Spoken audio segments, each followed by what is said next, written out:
Here we go. Here they come. Here we go. All three. The BMW stays out, and that could be critical. We've been talking about the fuel economy advantage that Augusto Farfus in the 32 car has. So in the lane they come. Ojeda first, Mostert second, Guven third of them. And the action switches to the L-Foil pit lane as the crews now have... Look at bump drafting in the pit lane on the speed limiter at the school limit of 40 kilometres an hour. The AMG pit limit is set at 39.8. The Ferrari pit limit is set at 39.9. So now, the critical thing is getting back into pit lane and having track position when they leave Elf pit lane. So Will Brown climbing aboard the Arise Racing Mercedes. Yeah, and this driver change now is about getting yourself sorted for the final stint, which means you put Mostert back in at the end of the race. A little bit of damage to the diffuser and the splitters on the front of that car, all the aero appendages that are about balance and airflow around the front wheels and generate all the front grip and downforce they've got. So this is all about that 80-second mark. We've seen the teams getting so close, 80.1 seconds in pit lane, but watch for these rejoins as well. This is going to be so close. Oh, stalled it. He's still got time up his sleeve if he gets it going. Watch for the rejoins on pit lane. That might be the difference between the Porsche getting the Ferrari. The Merc gets out in front of the Porsche. You guys can see the numbers on the timing screen. Who got close to 80 seconds? 181.9 for Craft Bamboo, 81.5 for the Porsche, and 85 seconds for Chaz Mostert or for the Arise car. So they lost 4 seconds relative to their rivals. This is how close they came in. Bump drafting at 40 kilometres an hour. They were touching at that point. That was consistent contact all the way down the pit lane. And the reason that Chaz Mostert didn't just pull out and try and range up next to him is you're not allowed to pull out and head to your pit boom no more than 2 garages before your pit boom, so you can't just transit the lane too wide. And then this moment, this is the reason why this car was 4 seconds longer in the lane. When Will Brown went to go, he didn't have the launch set properly, and you could see there he was flicking buttons as he went, and then he had to reboot the car and go, and that's cost him some time. Meanwhile, in 5th position, the Alessio Picariello and Will Brown battle is rejoined. That's 911 Porsche from 26 Ferrari. Seems like we've seen a bit of this during the day as well, as they charge down towards the BMW M-Power elbow.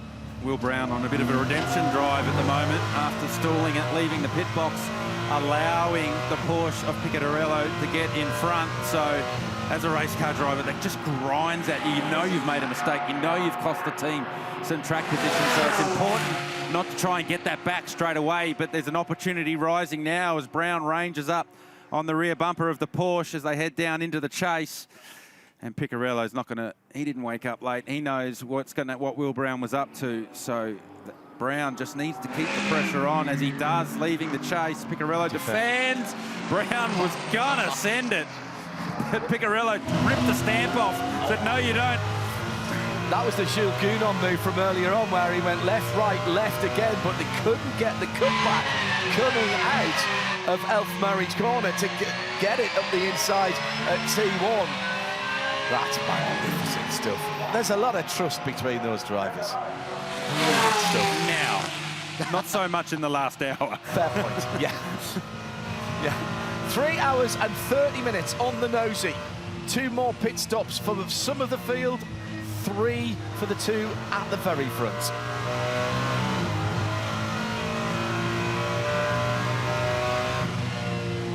Racing towards the next set of stops. A group of the leaders have pitted, a group are going a little bit longer.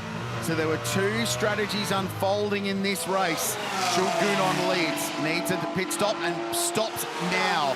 Car 75 is in the lane. We're watching a battle between Alessio Picariello in the 911 Porsche versus Will Brown in the Ferrari 296 GT3.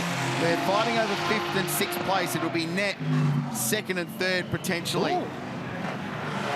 So they did the same lap. Laps. So That's big for 75. That's huge. I've just made a note and I've got a little homework task to Richard Trail. but I would like to know what the next best AMG stint is after what Gounon just did. But I think that's the biggest stint of the race so far for a Mercedes. So that's massive, because we've known all day that the BMWs have had the best fuel economy. But Gounon's just matched them and kept track position over the 46 while he did it. So that was an exceptional stint for Jules Gounon.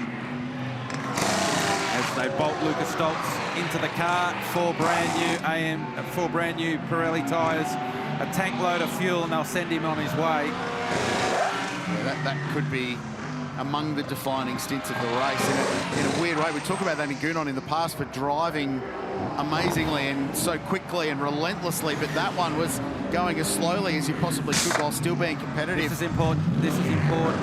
So don't forget, he was well behind these two cars. He was 9 odd seconds behind those cars halfway through that stint. That gap's closed. That gap has absolutely closed. The 46. Again, repeatability, 80.2 seconds pit stop time. And Valentino Rossi come back into that car. I don't think it matters whether it's Valentino Rossi, Augusto Farfus, or Charles Wirtz. No, doesn't matter. Rossi's been more than the match all weekend for any of the BMW drivers. So I reckon it's for driver time. I reckon you'll double someone to the end, potentially, in car 46. Well, my point just being that that's a full pro car, and Valentino's been given the opportunity to go back. That's how his journey has progressed in the last 3 times here on the mountain.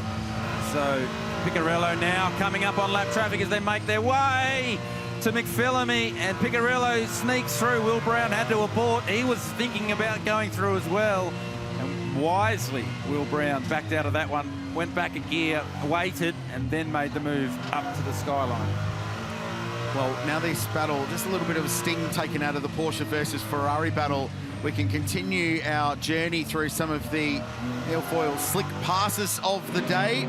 Remember this, it feels like an age ago how lap traffic was playing a role, and there was a hesitation, a lift from 75, and the Craft Bamboo car threaded the eye of the needle and snuck through, and so too did Maro Engel for GMR.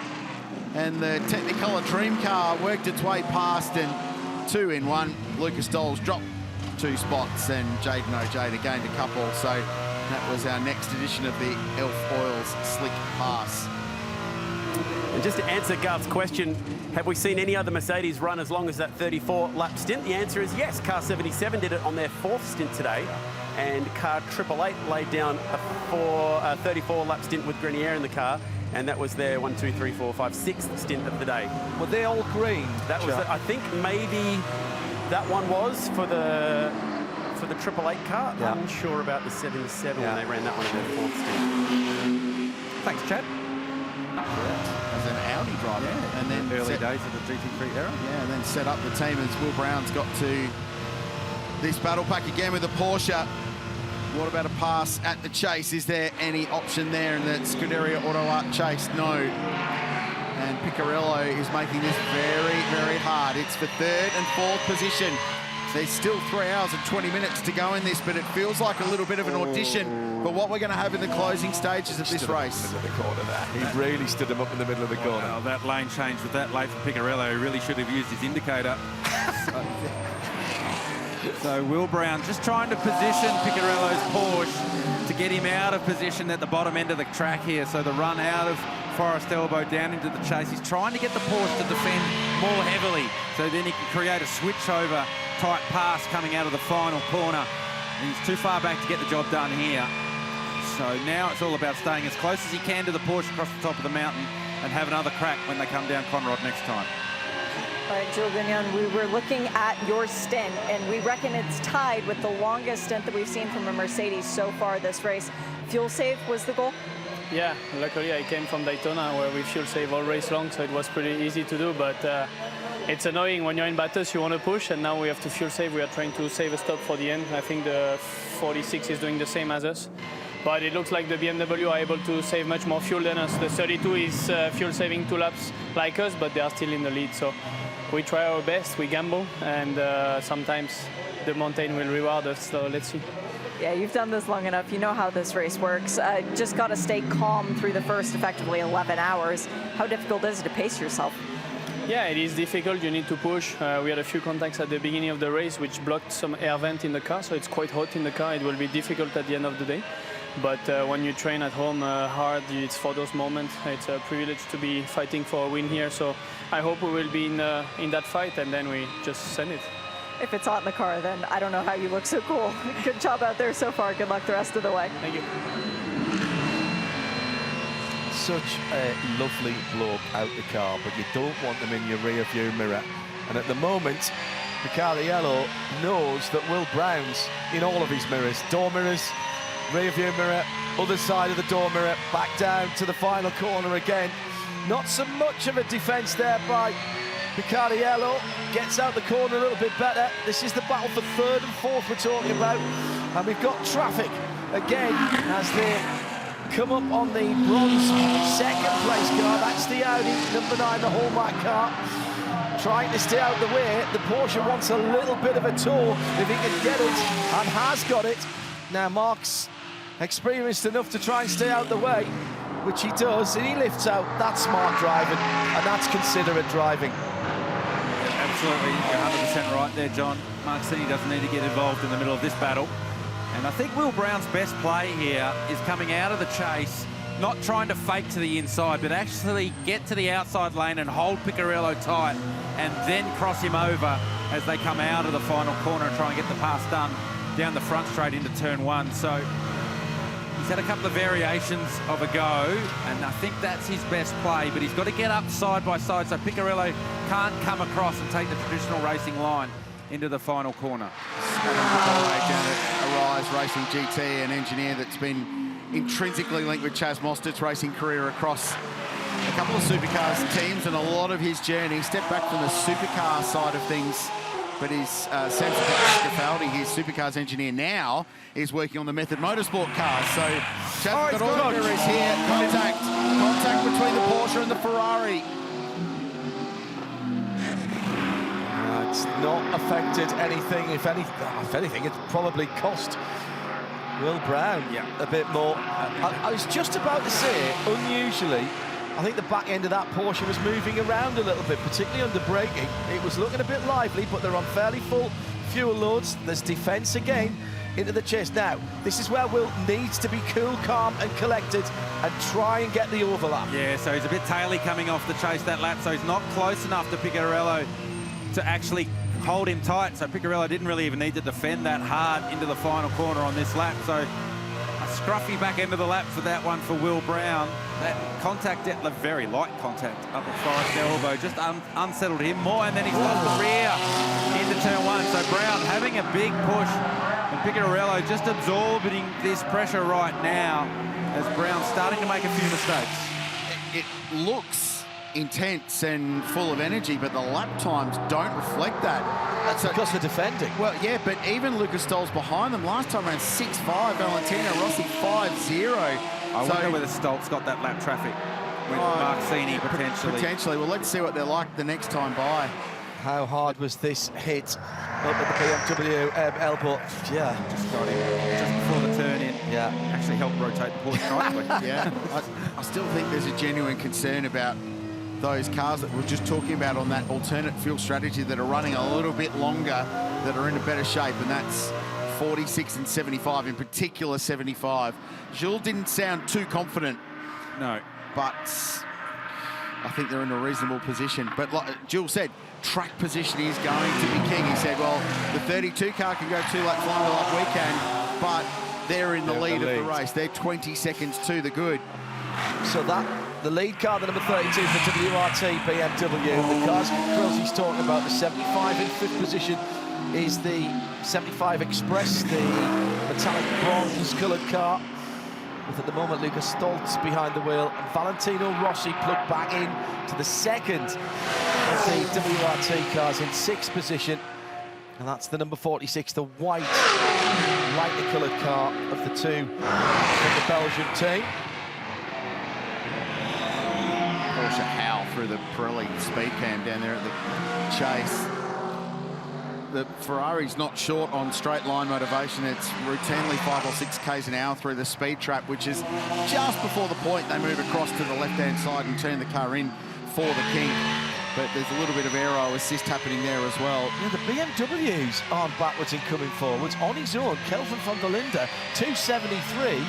Valle, on his, I think he's on his own. He's not.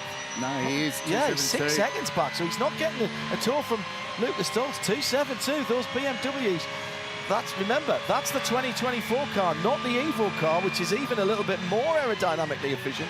They are pretty fleet of foot. Well, but that's the end of the race. That's if you don't have track position and you can overtake, you have a massive advantage. And if you're in the lead and you've got more straight line speed, copy-paste. So that's where the BMWs have been very, very strong today. Fuel economy and straight line speed will win you a Bathurst endurance race.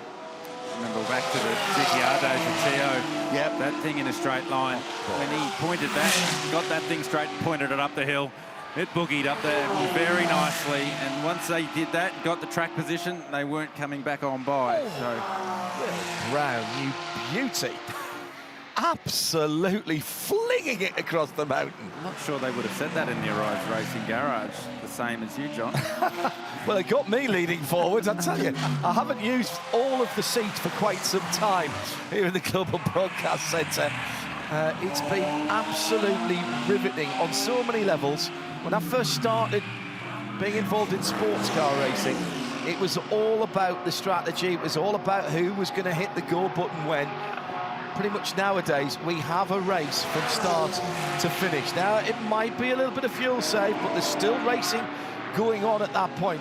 This one has been, well, can't take your eyes off it, Garth. No, it's been utterly compelling, but what I think this year's had relative to last is the rules have opened up. Yeah. And some of the prescriptive stuff 100%. that was in place last year, which no one in pit lane liked particularly much, has disappeared. So while there's a timed pit stop, there's no mandatory number of stops. And more importantly, last year there was a mandated stint length. You could only do 32 laps in a stint. That's gone. And what it's done is opened up this world of alternating fuel strategies where you can go long or you can go short, you can go full rich, you can go full lean.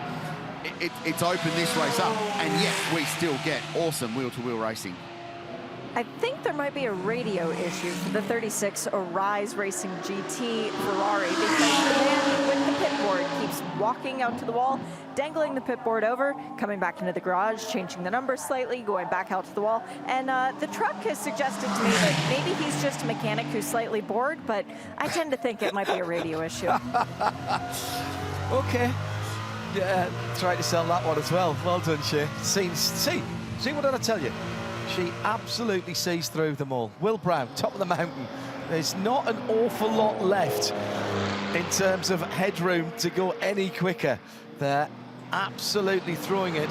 See a buff comment as well for the Aston Martin, who that has been spectacular up the top of the mountain. It was Villa Gomez behind the wheel there. Matteo is following in Jamie Day's footsteps and finding the very outside of the performance envelope towards the tree. It was only 100 metres further up the road where Jamie Day tasted a bit of concrete early in the race. Brown's got a nice run here off Forest Elbow, so he's about a car length off the rear bumper of the Porsche as they make their way down Conrod, and that will close. A straight shot here. He'll stay here. You can put the Jaws music on if you like, because he's getting closer and closer and closer. And it actually will time nicely. Will Brown won't have to back out of it. So Picariello defends. Brown would know that that was going to happen. It's this part here. Brown needs to get out and doesn't do too bad a job. Now he needs to try and pin Picariello down, get to the outside lane, pin him down. Now he's gone for the fake again. Picariello saw that coming, and next lap, same as the last, and we try again next time by. What he's not been able to do that Gounon could do in the AMG was throw the fake, dive back without losing seemingly any momentum, and actually put himself there to be on the crossover with a wider line coming through the final corner. He's just not been able to do that.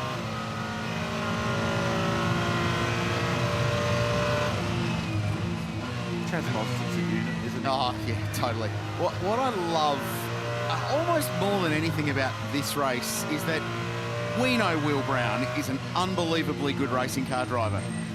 Repco Supercars champion. You have to be a gun to win that championship. You have to be elite to win Supercars. but you don't often get the opportunity to compare them to the world's best that race at Spa and racing GT championships in America and INSA or GT World Challenge. This is the one race in the year where we can do that, and it's happened since the start of this race as a GT Enduro. I love this because it's a source of pride in a way for us to go, look at the talent we've got in this part of the world. How good are they? And that's part of the attraction of this race, not only to the Aussie drivers, but the international drivers, because they fully respect what goes on down here in the Supercars Championship and the level of the drivers in that championship. So they want to come here and have a crack, not only on the track, but against the Aussie guys.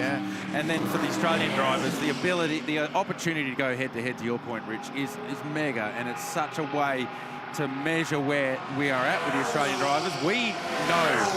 We think we know where we're at, and we get to prove it year on year.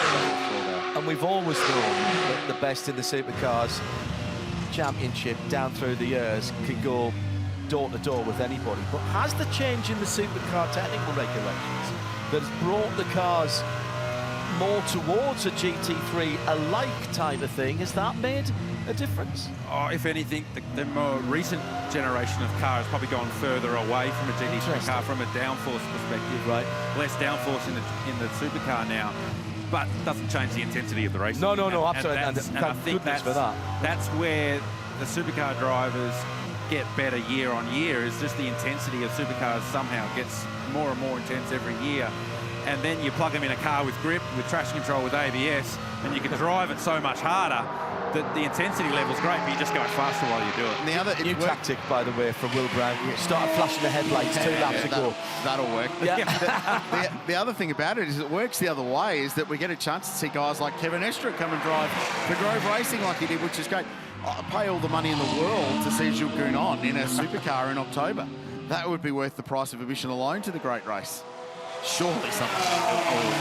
He's got a very busy calendar. He's got a very busy calendar, not through lack of trying, I can tell you. Yeah, is he not busy at Petit Le Mans? And WEC. And everything else. Pro races. Yeah, the Alpine driver announcement comes on Wednesday, actually. A moment or two ago, Vale Rossi. Well, this time the 24 car does get out the way. Tony Levitt. Actually, Tony's done a really good job, Anthony Levitt, in that car, of making sure he hasn't been in the way. There was almost enough room for GT's dossier on his GOAT nomination there between that car and the wall. Heaps of room there. We priced a mirror for a Ferrari earlier in the weekend after Chaz Mostert scraped one down the concrete. Just a lazy €1,700.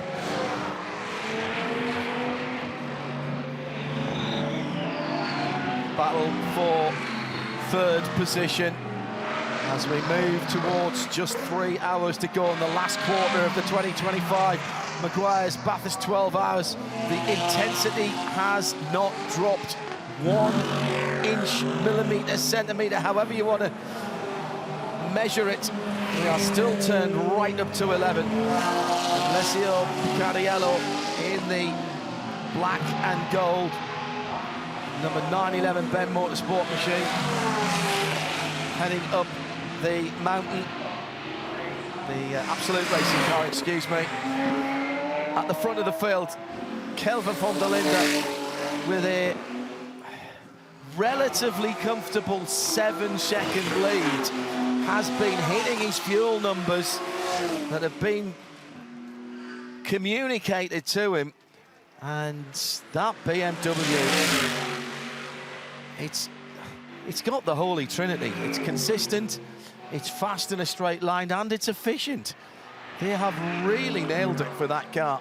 And this, remember, is the pre-Evo car. Maxi Coates chasing in second, then the gap back to the battle for third, crazy, with Will Brown keeping the pressure on Picariello.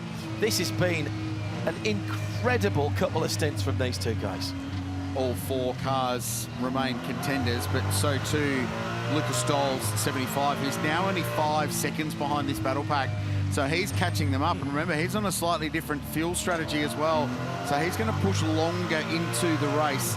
The prediction from a next pit stop point of view, so they're Van der Linde 13 laps into this stint now. Now, he can go another 20 laps based on what they've done in fuel economy with this car. So somewhere around 2 hours and 15 minutes to go in the race. You can see 3 hours and 7 to go at this point in time. That's when we expect the stop from the leader. So that is well within the window from there to get home on 1 pit stop, which is exactly what they're looking for. The difference between 32 and, say, 75, Sun Energy 1, is that Sun Energy 1 is going to be another 5 or 10 minutes down the road. Yeah. Right. So their final stop could be within the final hour of the race. Again, flexibility in that final stint is key. Don't forget, dear viewer and listener, as soon as you put the fuel hose on, it's an 80-second pit in to pick out stop. So there's no splash and go here. If you need fuel, you might have been saving, thinking, excellent, I only need 3/4 of a tank. I only need half a tank. You're not going to get that advantage. And that's the reason they're saving fuel, and because of the 80-second rule, is it's not that your fuel time is going to be less, so you can spend less time standing still in pit lane. It's so you can open that pit window up late at the race. And should one of the cars be forced to come in right at the threshold of a tank capacity and have to save some fuel in the last stint, if you can go deeper into that time period, into the last stint, you go full fuel, maximum attack, and then you start putting pressure on the car that's saving fuel. Well, and while putting less fuel in won't save you time because it's 80 seconds, will affect the performance of the car. Makes the car lighter. Fuel in, so your car might be a bit lighter in that final stint. So you go lighter race car against someone who's on a full tank, and you put new tyres on, you're going to be in a better position than those around you. So they're all the variables. And Will is about to have a big launch here, but traffic's playing a role. Nicely done. That held Picariello up there, but it's also brought Will Brown onto the rear wing of the Porsche for the rundown Conrad. And we've seen that the Ferrari's very, very strong in the toe of the Porsche. I thought that Picariello was off the gas early when they came down the Forest Elbow and it was traffic. Here comes Brown. Will he get there? Wow. Can he get there to the kick? Yes, he can. Does Picariello let him have it? No, he doesn't. Oh, man, he comes right up to the width of the side of the Ferrari. Gives him exactly one Ferrari width on the outside. And they battle on to the final corner. Great call, Garth. Well done. That was awesome racing and really good awareness between the two of them and racing respect between two great racing drivers through the fastest corner in Aussie motorsport. And now we go again. Where's the send? Does it come here at turn 1? No, Picariello blocks, but that's going to open Will Brown's exit for the run-up Mountain Straight. That was nice driving by Picariello going through turn 1. Just stood him up in the middle. You could hear clearly that he didn't pick the throttle up straight away. Really nice driving all the way around from the chase, and now they go side by side again. This is going to get tasty. Little bit of side arrow effect for Brown. Can he go all the way around? No. The Porsche continues to grimly hang on, but right now they are at the point they're burning lap time. Correct. They're not saving fuel particularly, but they're giving track position away to the two cars in front, the 32 BMW and the 77 car. And while that was going on, I was looking at the timing monitor because I don't want to see overtakes at the cutting. It's terrifying. Better send that memo to Will Brown. Yeah, well, I don't think he cares. A Rise Racing might, though. I think, you know, suboptimal in terms of the lines of these cars, which is costing them lap time. Brilliant respect here. This is what we want to see. This is side-by-side racing at the fastest corner in Australian motorsport, and I have to get it in as well. It's in my contract. And then again, going up to visit New South Wales Griffith. Possibly the slightest of touch there, but that's not deliberate. That's the car's been pulled together aerodynamically. That's gamesmanship, John. Absolutely gamesmanship. They might have touched, but they literally rubbed a bit of vinyl wrap, and that was all. So great exchange between Picariello and Brown. I would have liked to have nominated all that for a Elf Oil slick pass, but there was no pass involved, so we can't. That was... Is there an Elf Oils attempted pass? Or an Elf Oils exchange, maybe? I like that. That's nothing just like a... on the flash again. Great exchange. Here comes Will. That Ferrari is pretty good on the brakes, but Picariello is picking his lines very carefully. He's I think, and I'll defer to a racing driver here, I think he's right on the edge of moving around in the braking zone. He tends to pick them, but there's just that little bit of wonder there that I think he's got to be careful. I think, and I agree, John, I think he's right on the limit and maybe stepped over it a couple of times, and Will Brown's been very kind to Picariello. And if this was for the lead within the last half an hour of the race, I don't think Will Brown would be as kind as he has been right now. He's not been warned, though, for no, he hasn't, but he'd be right on the limit. And Brown's been quite patient and waited. He was waiting for his moment, and he's trying to create a moment. That's the name of the game right now for Will Brown. Kelvin Fontelinda still leads by just under 4 seconds. There's 11.5 seconds back to Maxi Coates in the number 77 Craft Bamboo, and then this battle, and that's another 15 seconds further back. Matty Campbell, which is harder, Alessio defending from the Ferrari or sitting here watching your car? A bit of both, to be fair. I mean, obviously he's working pretty hard in the car. It's nice and hot out there. So, yeah, for sure he's got his work cut out with him. The Ferrari's pretty quick at the moment, just behind. So, yeah, for sure it's not easy. Do you think you have a car that can win? Hard to say. I mean, for sure the BMW has been pretty quick all day. You know, we're just trying to get through the next couple of stints, and then, you know, hopefully we're there somewhere. But on strategy, for sure, a couple of other cars are in a better position. So yeah, for sure, hoping for another yellow or something at some point to be able to bring us all back together with the field. But yeah, we're trying our best. Good luck. Thank you. They've been working since that car rolled onto the track, and there was a lot of head scratching earlier on. You just joined us for Sunday race day at the 2025 Meguiar's Bathurst 12 Hours.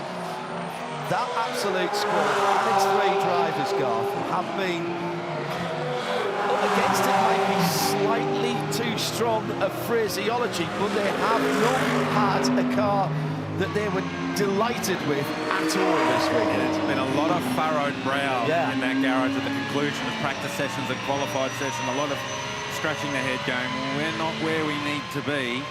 But as they always do in Porsche, they find a way on race day to get themselves in the game. Are they going to be one of the serious contenders if it comes down to it? We don't know. You strap Matt Campbell into a Porsche on a brand new set of tyres and say, go get the race lead. It's a pretty compelling argument to say that they will be in the game come towards the end of this one. Porsche teams across the sport, generally when things are good, will be effusive about their praise, but when things are bad, they'll say nothing at all. They'll be very buttoned down, and they'll go about their business quietly, trying to work it out. But the phrase bad was thrown around about that car early in the weekend, but more to the point that it was really difficult to drive across the top of the mountain.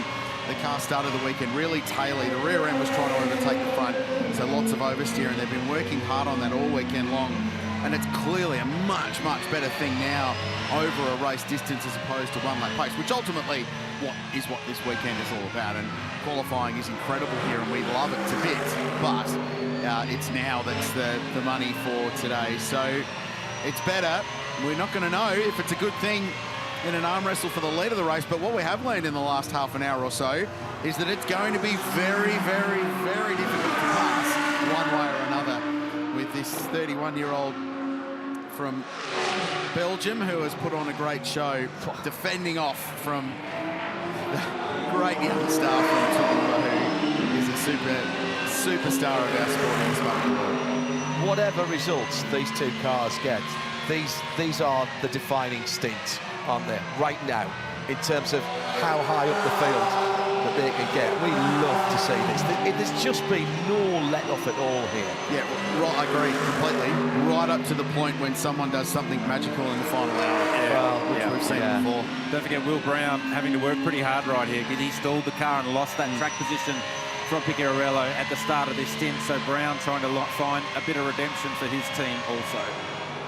Just thinking about strategy, guys, and how this is all tracking towards the end of the race, and also keeping one eye on Will Brown down at turn 2.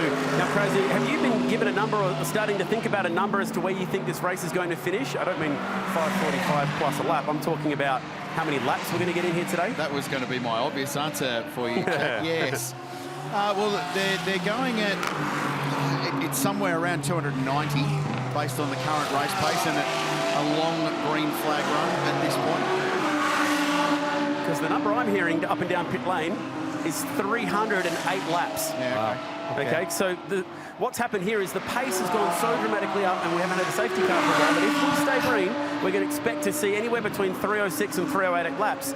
Now, there could be a few teams hoping that I've just cursed it, because I don't think there's a few teams here that will get close enough to getting 308 laps. Now, let's assume for a second here that the BMWs, okay, what, you reckon they can get 35 laps? Maybe? Yes. Yeah, they can. Yeah, with some big, not flat out, no, with some big fuel saving. I think, though, it's time. It's that hour and 20 that's key. Absolutely. But that hour and 20, if you work backwards to a lap, that's lap 272. So just think for a second, if we just watch these guys going down the straight line, one Porsche going to be good to the other one, or Will Brown's going to be very close in this fight. Now, does this give him the chance he needs at the chase? He really wants to make sure he gets clear of the other Porsche in this fight as well, and he doesn't. So it throws a slight curveball in the way of Will Brown. And now he should get down the inside and just clear the second of the Porsches, or does he? Yes, and not making it any easier. I'll continue with my point for a second here, guys.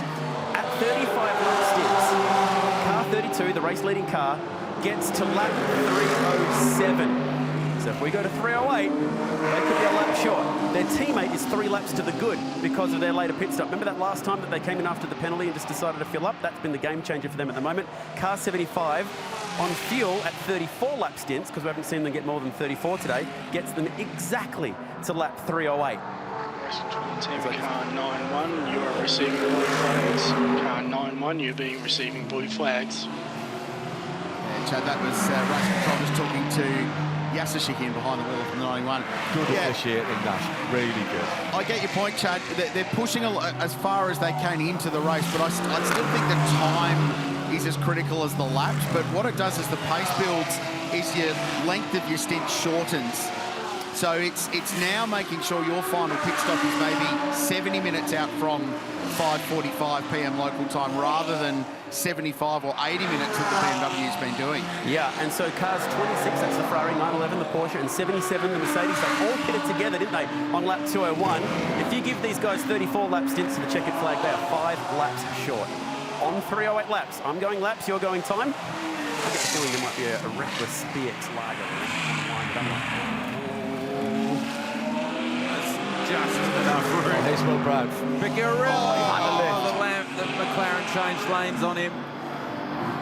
Let me throw another variable into that, and that's temperature. It's continuing to rise, and you said the hottest time would be in about an hour's time. That has an effect as well, Gav, in terms of your fuel burn. Yeah, absolutely it does. Actually, you burn, strangely, the hotter it gets, the less fuel you use. So here we go, Picariello gets around the outside, then the McLaren changes lanes on Will Brown, and Will Brown's had a bit of that going on for him. Picariello himself been changing lanes on him, and now the lapped car. So this battle eternal continues with 2 hours and 54 to go, and at some point it might generate one of these, an Elf Oil slick pass. So this a little bit further back was car 75 putting the move on the heart of racing. Mercedes AMG GT3 had a little bit of a looky look at the kink, went one way, went the other, braking duel, braking beyond the 100-metre marker down there at the chase. Big stop, and that definitely classifies as an Elf Oils slick pass. Good stuff on the run into the chase. Climbing up the mountain again. I remember Meguiar always saying the Nürburgring's scary, but you only get the scary bits once every 8 minutes. Here, it's every 2 minutes.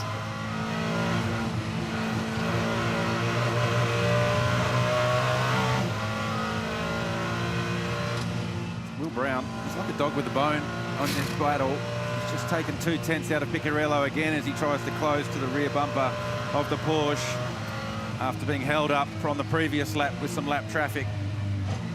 It's not being able to close at will, Garth, but that Ferrari right now is clearly a very, very good platform, and he can get to the back, but he hasn't got the performance advantage to actually, we've seen maybe half an opportunity for him to get through. Yeah, it's only down the bottom of the track that he can create that opportunity. So I think the Ferrari's quicker than the Porsche at the moment. Will just can't find a way through. Picariello is doing a nice job of holding Brown behind him for track position.